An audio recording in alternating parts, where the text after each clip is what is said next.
Greetings, YouTube Marxists.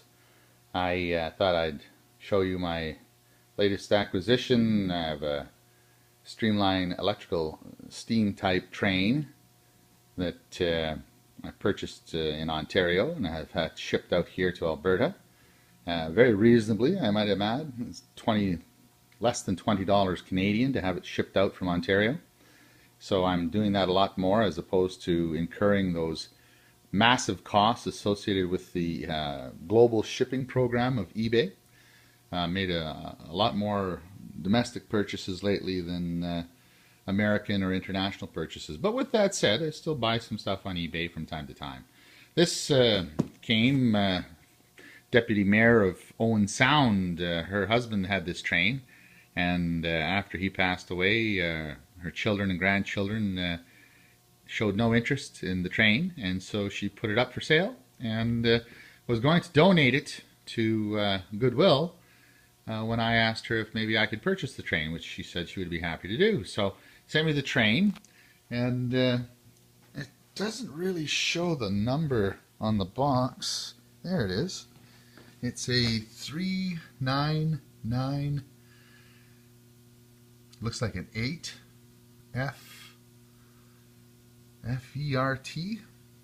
Anyways, well, you guys, I can't really read it that well. I'll have to look at that up in the book a little better. But anyways, the box is in pretty decent shape, but I'm glad she sent it to me in the box. And inside the box, a couple of original tinned manual switches, and this is for the station crossing, of course, and I have a station, a Glendale station, that'll go nicely with this, and the crossing I don't. The crossing guard actuator I don't have, so that's nice to have that in the box. Although she didn't send me the station with the set. So track connector, and I asked her to keep the transformer because that tends to bugger things up in the box when it's shipped if they're not careful with it. I did ask her to send all of the paperwork that came with it, and I was very pleased about this, and I'll show you why in a second. There's sort of the generic remote-controlled electric train set with steam-type locomotive.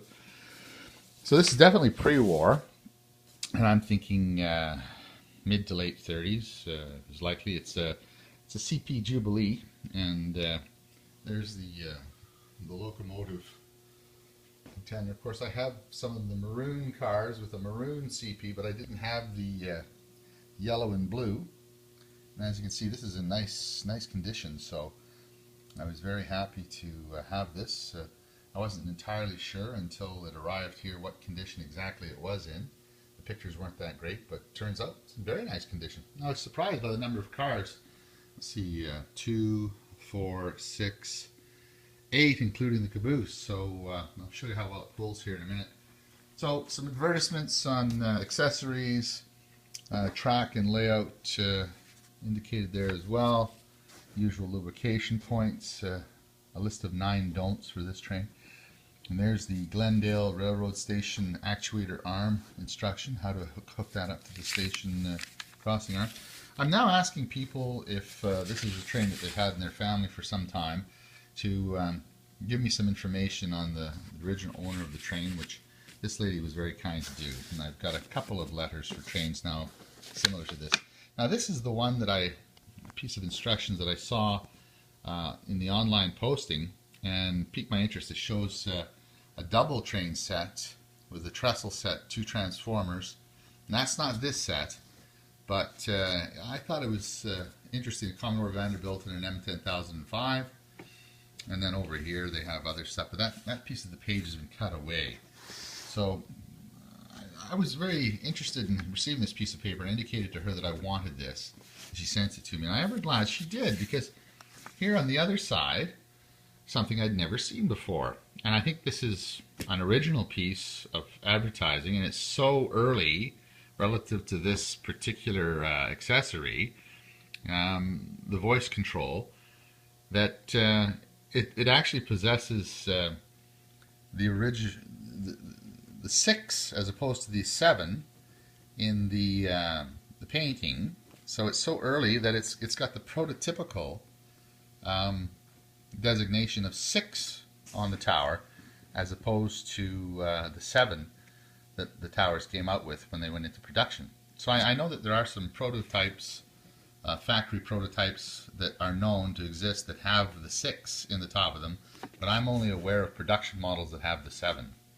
I might be wrong about that, but that's my thoughts. Here's a couple of boys. You can see the trains in the background that they're controlling. And it says, your voice now controls your train. And the description down here is quite amusing as well. Forward, reverse, yes sir. You just shout these commands and believe it or not, your toy electric train does just as it's told. Mystifying, and here's the good part, and just a little weird perhaps. But boy, what fun. So a nice piece of color advertising, and I'll be interested to hear if anybody knows about whether or not that's actually a prototypical design with the 6 designation as opposed to the 7 in the signal tower. So let's run a train. I think it pulls pretty good, and be interested to see how she works.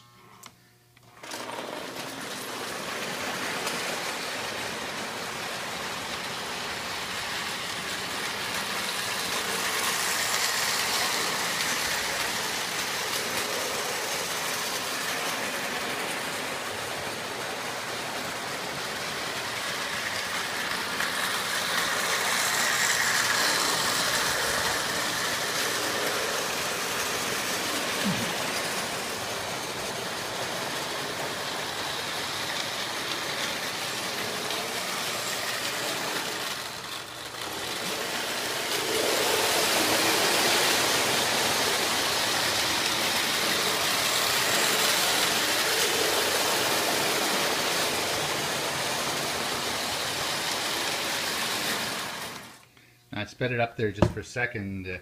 As a lot of you Marx collectors know, the leading and trailing pilots on these locomotives are often problematic, and a lot of kids remove them because the train, when it's run a little more quickly, tends to derail as a result of the leading and trailing trucks not having a lot of downforce on them, and they tend to leave the rails and cause short circuits. But if it's run at a respectable speed, a normal freight speed, they do well.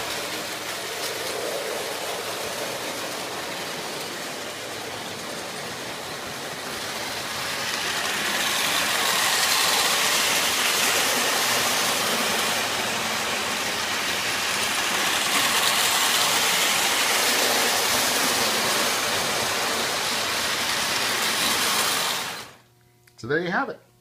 My new Marx Canadian Pacific Jubilee 3000 engine in robin's egg blue with yellow trim. I'm very pleased to own it. Hope you enjoyed it.